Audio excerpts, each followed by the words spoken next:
Ny fitsarana manokana misahana ny fifidianana ny CES no tompon'ny fanapahana mahakasika ireo fitoriana tamin'ny fifidianana ny tanterahana ny faharoapolon'ny volana desambra lasa teo. Tompony teny farany ihany koa amin'ny famoahana ny voka-pifidianana eo anatrehany feo mandeha amin'izao fotoana izao fa nisy ny alabato tondra ny fomba fijery ny filohan'izay ratsy mangaika izay andao rahantsika eto anatin'ity fanadihadiana ity izay hevin'izay.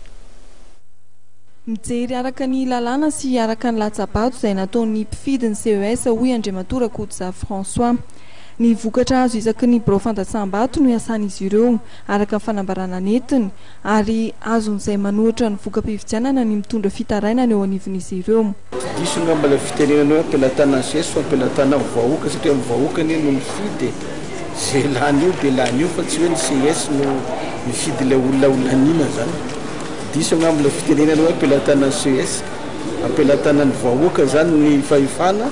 dia ny vahoaka amin'ny alalan'ny fifidianana no mifidy zany dia arakaraka zay avoakan'ity vokatra ity zany ny lany eo ka raha misy tsy manaiky an'ny voka-pifidianana moa dia azo zay zany fa ny adidinay sy ny andraikitra anay moa zany dia mikirakira zany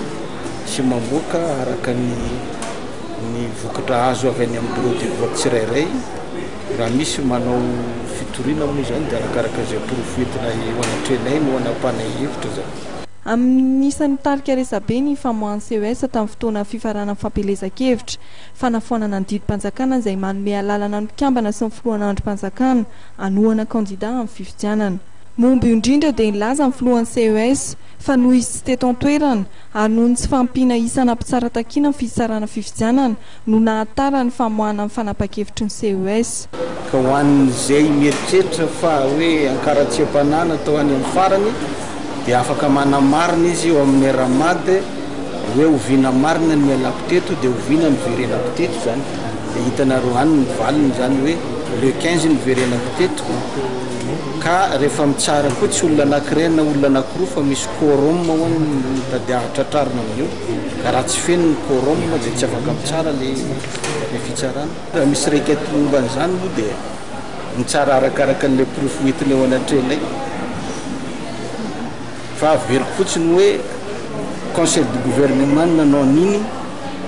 ary tsy olona anankitelo zany nandray azy. Nomarian'ny filohan'ny CES fa tsy natao nikendrena olona ny famoahana ny fanafoana ny didim-panjakana iny fa natao hamerenana amin'ny laoniny ny tsy ara-dalàna.